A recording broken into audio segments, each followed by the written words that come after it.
alunos do quinto ano, sejam bem-vindos à nossa aula de Geografia. O nosso livro, na página 292, nós já podemos pegar o nosso livro para acompanhar a aula. O nosso tema de hoje, como se formou o povo brasileiro. O povo brasileiro, ele se formou com o encontro e a miscigenação de diferentes povos. Primeiro, aconteceu o contato com os indígenas, os colonizadores portugueses e os africanos. Depois vieram imigrantes de diferentes países da Europa, participaram do processo de formação do povo brasileiro. Agora nós vamos conhecer um pouco mais sobre esses povos, sobre os indígenas, os colonizadores portugueses e os africanos. Hoje nós vamos conhecer sobre esses três povos e vamos iniciar com os indígenas. Antes da chegada dos colonizadores portugueses em 1500, nas terras que atualmente correspondem ao Brasil, existiam diferentes povos indígenas. Estima-se que naquela época havia em torno de 2 a 5 milhões de indígenas nessa terra.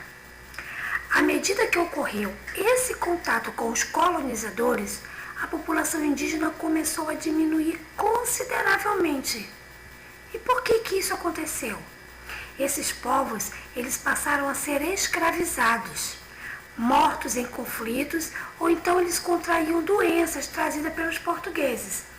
Os indígenas, eles viviam aqui nessas terras livres, então eles não aceitavam a escravidão.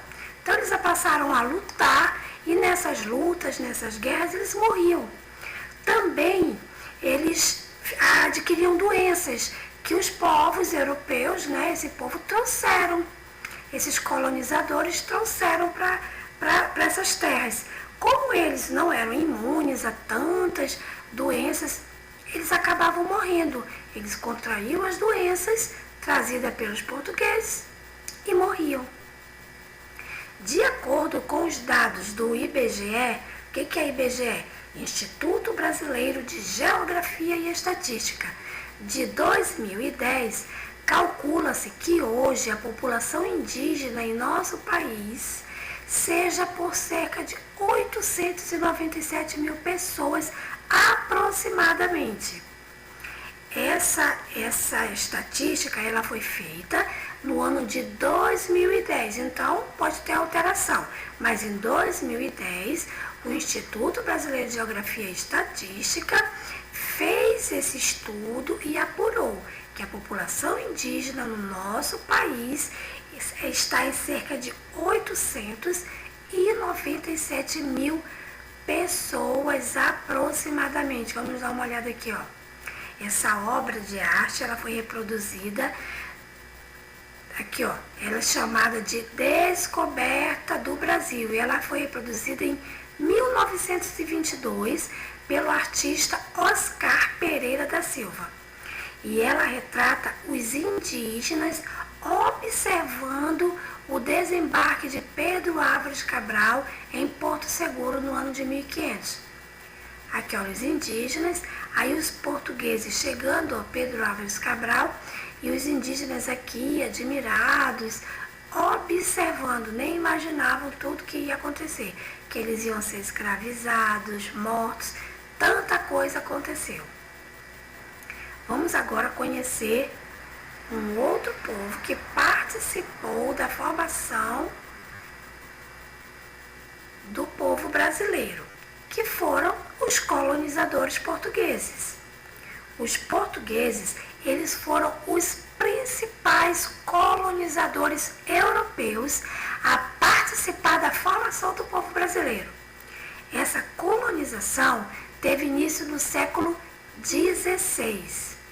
Eles estabeleceram contato com os indígenas e iniciaram um processo de ocupação das terras, que formariam o território do nosso país, o Brasil. Os portugueses passaram a explorar as riquezas naturais, O nosso Brasil, aquelas terras que hoje é o nosso Brasil, tinha muitas riquezas e isso atraiu os portugueses. Eles ficaram encantados e passaram a explorar toda aquela riqueza. Que riquezas eram essas? O pau-brasil e o ouro. E também passaram a desenvolver algumas atividades econômicas, como a agricultura e a pecuária.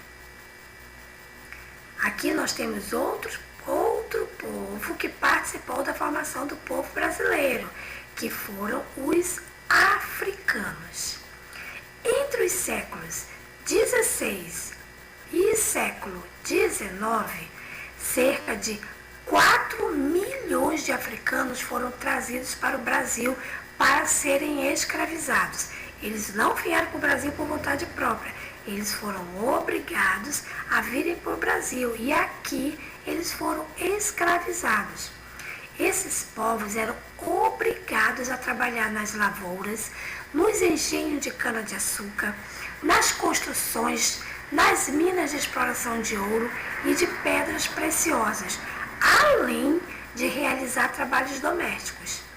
Sofriam maus tratos, não tinham direito a uma alimentação saudável, a condições adequadas de moradia e muito menos a liberdade. De repente, esse povo estava no país deles e foram simplesmente trazidos à força e mudaram sua vida completamente. Vieram para uma terra com uma outra linguagem, com uma outra cultura, foram escravizados e sofriam muito. Vocês acham que eles gostavam de estar nessas condições? Com certeza não. Aqui nessa imagem nós estamos vendo o Pelourinho, mostrado nesta fotografia. Está localizado no centro histórico de Salvador. Ele é formado por casarões, igrejas e monumentos, construído por africanos escravizados. Bom, os africanos obrigados a viver nessas condições não estavam nem um pouco satisfeitos. Então eles faziam de tudo para fugir, lutar, para saírem daquela condição. Os locais de refúgio mais procurados pelos africanos escravizados que escapavam dos maus tratos e do trabalho forçado eram os quilombos.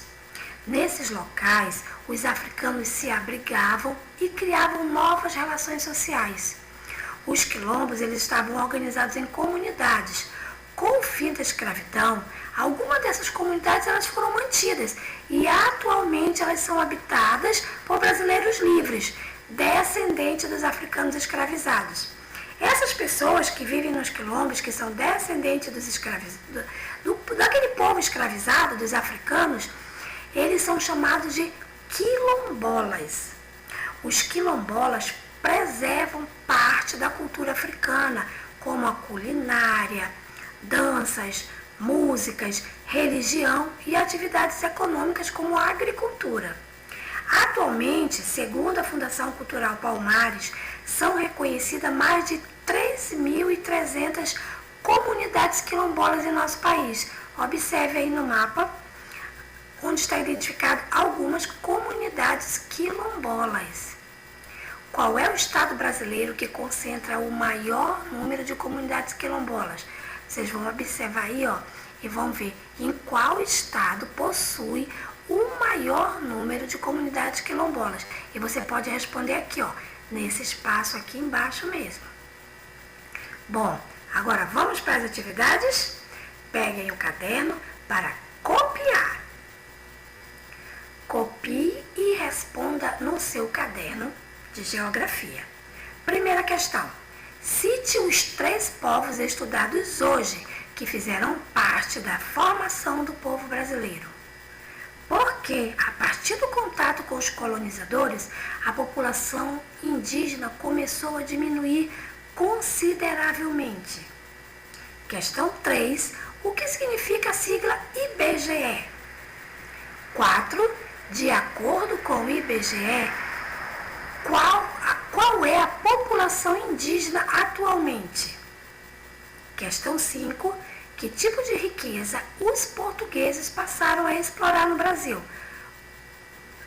corrigir aqui, que Brasil estava escrito com letra minúscula. Qual período os africanos foram trazidos para o Brasil? Qual século? Que ficou em que período? Entre o século X ao século X, vocês vão identificar aí. Onde os africanos eram obrigados a trabalhar?